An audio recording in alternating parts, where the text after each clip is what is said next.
These 5 tips will absolutely ensure that you're at least on the right track for creating licensable music. All right, let's get started. Number one, and probably the most important one, actually, we're not going to work our way up to the most important one. I'm just going to give it to you first. You need to be using a reference track. If you don't know what a reference track is, it's a track that you're modeling your track after, okay?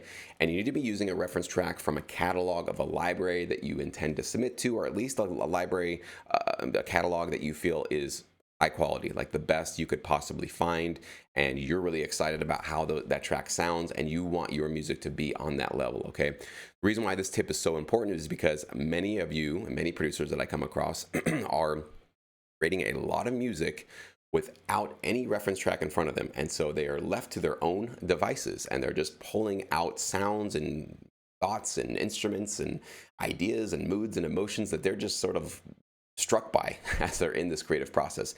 And what happens on the end, it's basically like a amateur chef not following a recipe. So they're like, hey, I want some paprika and some cinnamon and some sugar and some, whatever, cayenne pepper. And I'm just excited about all this stuff. And what do you get at the end? You get a mess. You just get this disgusting, overly saturated, weird, nebulous kind of a song that just, you can't tell what genre it's in. You can't tell what mood it's in. The structure is not really working. The melodies aren't really working. So what we want to do, especially when we're brand new to this business, is we need to learn from people who've come before us and gone before us. This was the tough pill I had to swallow when I first got started in this business. My first tracks sucked. They were terrible. They were awful. I had to study and follow along with many different reference tracks until I started to understand what their tracks were doing, and mine wasn't quite getting there for, right? So what you need to do your research, find a library that literally you want to work with. That's probably the best place you can go to. Let's say you produce hip hop music, go find their hip hop tracks in their catalog. Go find some tracks. You're not going to be able to download them. Don't try to download or create an account and download them, nothing like that. But just have it up on your browser window. Have a track that you're like, I want my music to sound as good as this. Have that track up and literally follow it, okay? How does it build? What kind of instruments does it use? What tempo is it? How loud is it? How stereo spread is it? What kind of melodies are they using? What kind of transitional effects are they using? How do they start their track? How do they end their track? All these kind of elements. Model your track after them. Don't copy them, don't steal it, but use that as your sort of GPS, as your recipe book for what you should be doing with your track, okay? Number 2, as you're producing your track and finishing it, if you can clearly define the emotion and the genre, then you have a much higher chance of getting accepted by a library and getting placements. If you listen to your track and you're a little bit like, well, I think it's a little bit crime solving, fighting crime, but it's also a little bit inspirational and hope for tomorrow, you're doing something wrong. You cannot be mixing and matching different emotions in this business unless a library asks you to do something like that. But if you're in the steps of just trying to create some music to get accepted by a library, stick to one emotion, one genre. And the only exception to that would be if you're doing like a hybrid of a genre. So if you're doing hip hop drums with rock guitars on top, okay, hip hop rock, kind of creating a hip hop hybrid sound.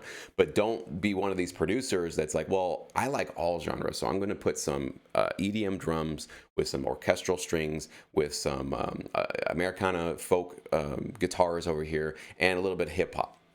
No, you're way too much all over the map, and it's too messy, and a library will not be able to categorize and classify your music in their catalog, so therefore they're not going to accept it, and none of their clients certainly are going to look for music that's that all over the board. So you need to, this is a tough pill for some of you guys to swallow, but you do need to whittle yourself down into a specific sound, a specific genre, find what that is, and again, if you had a reference track, back to point 1, you would have this guide to know that you're on track or not, and you're not getting lost in the weeds and just getting inspired to start going in different directions, because we can all do that as creatives. We can kind of start to go in some other place, but you do need to be a little bit more disciplined in this business, and you need to make sure that you are sort of staying within the lane that you intended to stay in, okay? All right, this is a really easy one. Number 3, if you have repeating sections in your track, which most tracks you'll have like a verse 1, a verse 2, chorus 1, chorus 2, any section of your track that you did a sort of copy and paste and shifted it over, got to add something new to it, to that next section, okay? I don't care if it's a lead, change up the drums, change up the drum pattern, add new percussion, create more punchiness to it. Doesn't matter what you do, but you should never, ever in a track in sync licensing have verse 1 and then verse 2 as mirror images of each other, just literally a copy and paste job. Always remember that a library or a client, a supervisor, an editor, anybody who's going to actually use your music for a project, they also, you don't have a monopoly on the copy and paste function. They also have, everybody's got a copy and paste function on their keyboards. Just always remember that. So if they like that first verse, they can copy and paste that 3,000 times if they need to. You do not need to give them two identical verses, okay? You're basically wasting an opportunity to give them a different version of that second verse, okay? So maybe the first verse is mostly just drums and bass and some percussion.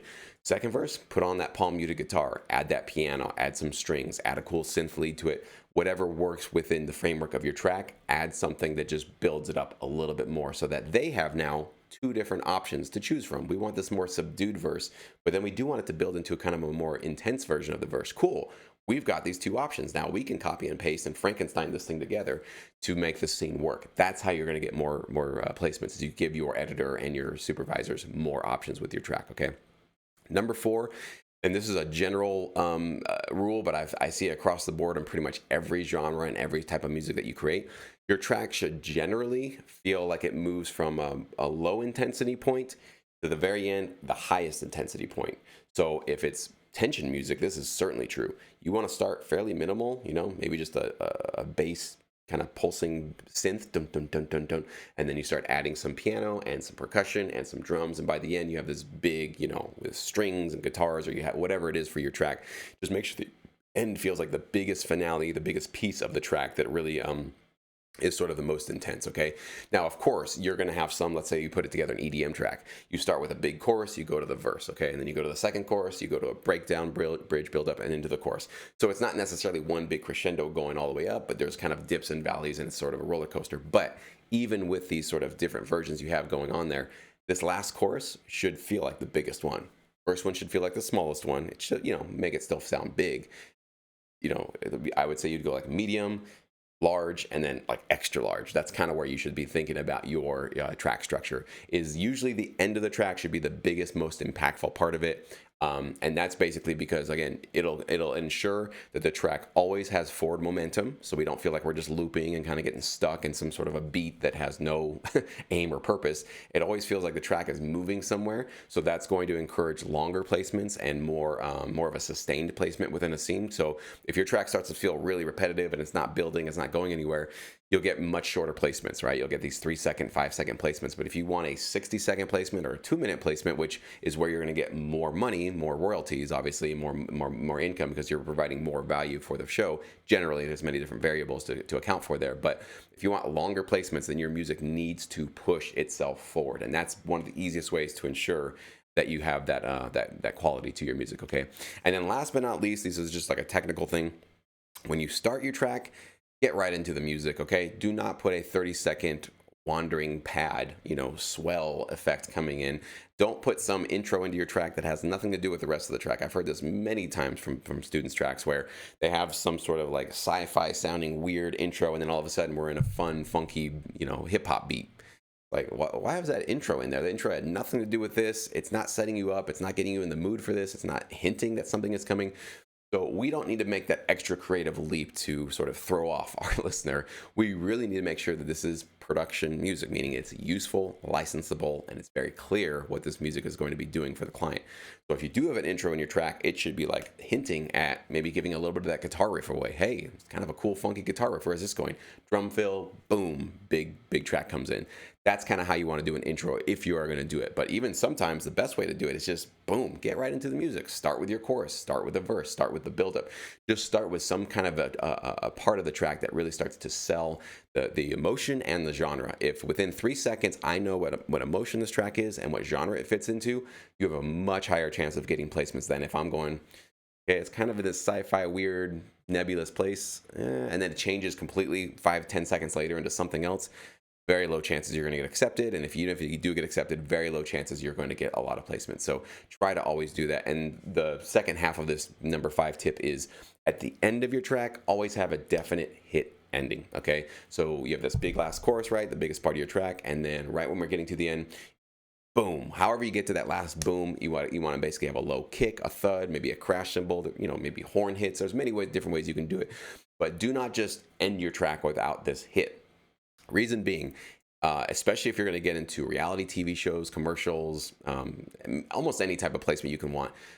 You're not going to be the only track in that show, right? Sorry to burst your bubble, but you are not going to be the only composer getting a placement in a particular track, even in a particular scene. And in order to get out of your tracks, sometimes they need a hard punch to sort of boom, end your track really quickly, and then bring in a new one. Watch reality shows that do this all day long. Watch, home and garden TV. Watch basically almost anything you can see on TV, and you will hear this happening all over the place where there's a nice boom, hit, clean ending. Usually you want to go to your root chord, right? Go to the first chord that you started the track with so it feels like we have a finished, definite ending. Usually you don't want to end it on a sort of sustaining chord or a sort of a, kind of a chord that gives you this feeling of question mark. Is it really over? You want to probably stay away from those kind of chords, those kind of choices. You want to go to more definite, make this feeling like, satisfied, like we just finished a nice, delicious meal. Boom. And go to that root chord, have a nice hit. Okay, so don't just cut off your track without any hit. And also don't have this, again, 30-second long droning pad or strings that like go on forever. And certainly, biggest thing do not have your music's like slowly fading out, right? Like you hear on like some of those old records from the 90s and stuff, or pop music does this, where the track is just going and then somebody mastered sort of the master bus and just faded the whole thing out. We don't do that in sync licensing either. We always got to have a hit ending at the very end. So those are my top 5 tips for you guys to ensure that you're creating licensable music. Let me know, is there anything that I missed that you think is also very important, something that maybe has helped you ensure that you are on the right track? And also, are any of these brand new to you? Have you, maybe I broke some news for some of you guys and gave you some new tips that you've never been aware of. So I'd like to know what you guys think about this video. Please do comment below. I'd love to read them.